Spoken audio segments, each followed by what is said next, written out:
Gilas Pilipinas Final 12 lineup para sa Asian Games mga bro, at Christian Starnhardinger magbabalik Gilas na.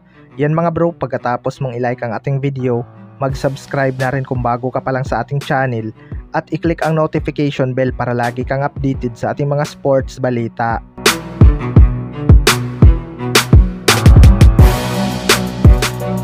So hindi na nga kailangan ni Coach Tim Con gumawa ng Gilas pool mga bro dahil konting panahon na lang ay magsisimula na ang Asian Games.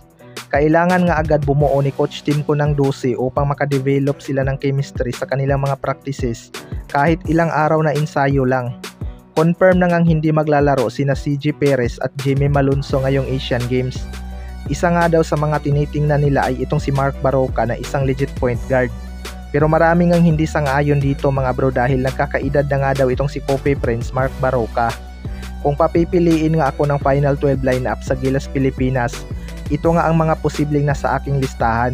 Sa guard position, Scottie Thompson, Jordan Heading, Mikey Williams at Kefe Rabina. Sa forward position naman, Renz Abando, Justin Brownlee, Calvin Abueva at Arvin Tolentino. Sa center naman, Junmar Fajardo, Christian Starnhardinger, Kai Soto at Japit Aguilar. Kung may mga nabubuo din kayong 12 mga bro para sa Asian Games, pwede nyo ngayang i-comment sa baba at babasahin nating lahat yan. Sa kabilang banda naman mga bro, Christian Starnhardinger magbabalik Gilas na. Ito ngang si Sistan ay napakalaking tulong para sa ating national team. Siya nga ang naging katulong ni Justin Brownlee sa Opinsa noong SEA Games upang bawiin ang gold medal. Naging suki na rin ang ating national team itong si Sistan mga bro. Pero after nga ng pagkapanalo nila sa SEA Games ay official na itong nagretiro sa ating national team na Gilas Pilipinas. Noong nakaraang araw lang mga bro ay may mga kumakalat nga na magbabalik Gilas pa itong si Sistan ngayong Asian Games. At kinakausap daw ito ni Alfrancis Chua na maglaro pa sa Gilas Pilipinas.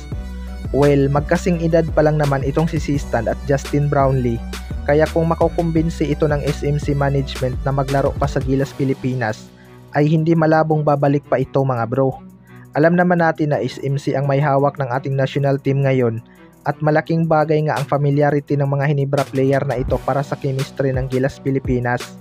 Ngayon nga pala magsimula ang ensayo ng Gilas Pilipinas mga bro at wala pang napili si Coach Tim Con kung sino talaga ang isasama sa Asian Games dahil titingnan niya pa nga ang mga ito kung kondisyon at magiging fit sa kanyang sistema.